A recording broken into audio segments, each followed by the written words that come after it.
Kita beralih ke informasi lainnya, Saudara. Badan Pembinaan Ideologi Pancasila atau BPIP menilai proses demokrasi di Indonesia mengalami kemunduran dan perlu dievaluasi.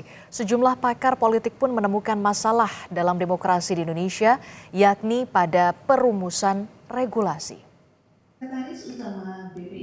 Pasca 26 tahun era reformasi berjalan di Indonesia, Badan Pembinaan Ideologi Pancasila menyadari perlu adanya evaluasi dalam proses demokrasi di Indonesia.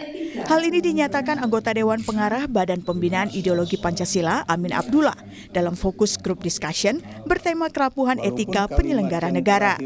Amin menambahkan, proses demokrasi bahkan mengalami kemunduran saat ini, sehingga diperlukan adanya solusi agar demokrasi di Indonesia berjalan dengan baik.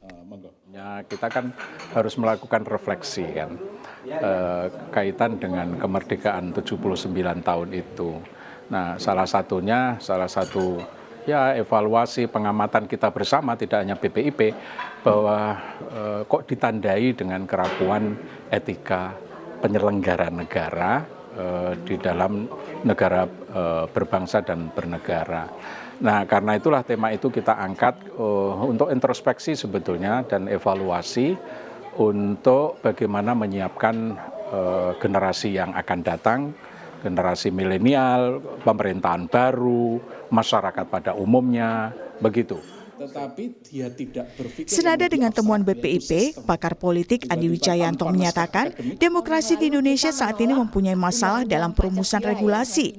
Andi menjelaskan masalah demokrasi terjadi saat revisi Undang-Undang Pilkada, di mana ada pertentangan antara lembaga negara pembentuk regulasi yang menjadikan tidak adanya pijakan yang kuat dalam pelaksanaan demokrasi di Indonesia. Ini kita sedang mengalami regresi demokrasi, antara lain karena regulasi-regulasi yang dibuat itu cenderung berbenturan.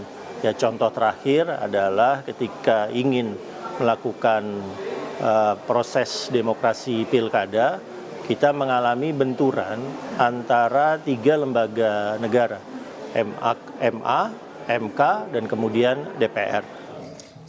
Dalam FGD yang diselenggarakan BPIP ini mengungkapkan adanya kemunduran demokrasi di Indonesia disebabkan penurunan etika para penyelenggara negara dalam menjaga marwah demokrasi. Etika menjalankan mandat konstitusi yang diemban para penyelenggara negara harus sejalan dengan regulasi demokrasi yang telah ditetapkan. Terima kasih kami aturkan.